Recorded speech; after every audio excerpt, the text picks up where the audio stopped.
What I want for you is to get a good night of sleep so that your body can be rested, rejuvenated, recovered, and ready to serve the Lord. Let me tell you how to do it. So what are some things that keep you up at night? Is it anxiety, worry, fear, stress, or just overwhelmed with the events of the day or the events that are coming in the next day? For me, I'll tell you, the thing that keeps me up at night is my dog. I mean, we have these wood laminate floors, and my dog has talons. I'm telling you, he's got big nails, and he seems to get up and walk around at night to find different places to sleep in the house. And I think that he just does that because he's a Great Pyrenees, he's 110 pounds, he's a huge old boy, and he's just trying to find cooler places to sleep, getting away from the fireplace. Anyway, every evening, millions of people, just like you, crawl into bed, and they struggle to either go to sleep or stay asleep. And I'm sure that you've noticed that lying awake during those dark and silent times can bring on a busy mind and anxious thoughts that just make sleeping seem more impossible and elusive. So instead of recharging and resting peacefully before the alarm rings, the early morning sunbeams are met with exhaustion and difficulty focusing. Sometimes what keeps us awake is missing a loved one, somebody that's passed away, a child that's moved away, or a spouse who's gone on a business trip. You see, missing someone for any reason can create a great sense of loneliness that's not easily removed. It's a mixture of sadness and grief and discontentment and loneliness, and maybe even just a little bit of anxiety. You see, when you miss someone, there's a void that can only be truly filled when you're in their presence, and nothing else will do. To expect them to come at a future date does not help you sleep tonight, though. So how can one sleep when their mind is a whirlwind?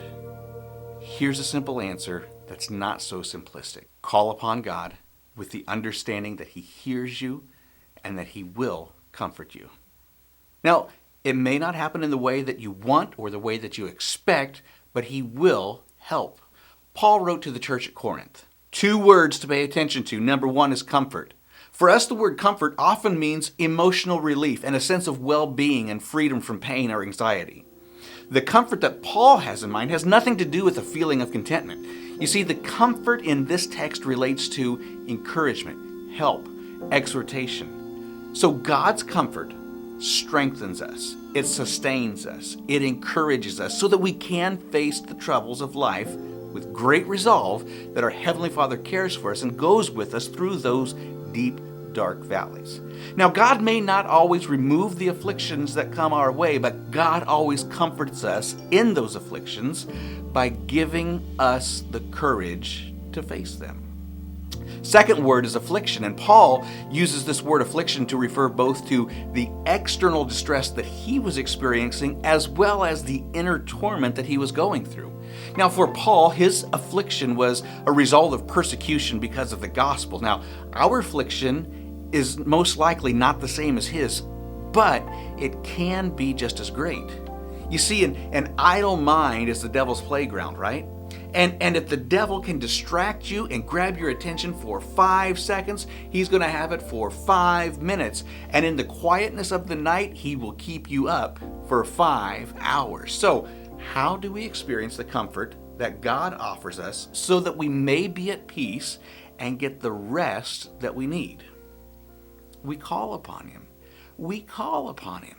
Listen to what Jesus says. He says, "Come unto me, all you who labor and are heavy laden, and I will give you rest." You see, when you call out to Him, He will sustain you. In your most pain-filled moments, He will come alongside you and offer you the peace that passes all understanding. The psalmist said this, "Trust in Him at all times." Oh, people, pour out your heart before Him because God is a refuge for us. Look, I am super sorry that you struggle to sleep at night because of the things that you're experiencing during the day. And I don't know what that is that keeps you up at night, but if it happens tonight, listen to me. Cry out to Him. Allow Him to set your mind at ease and to give you rest. Now listen. I know you're thinking, "Hey, Pastor, That's easier said than done. 100% agree with you. But listen, if you spend your night in prayer, the God of all comfort will visit you. The God of all comfort will give you the rest that you long for.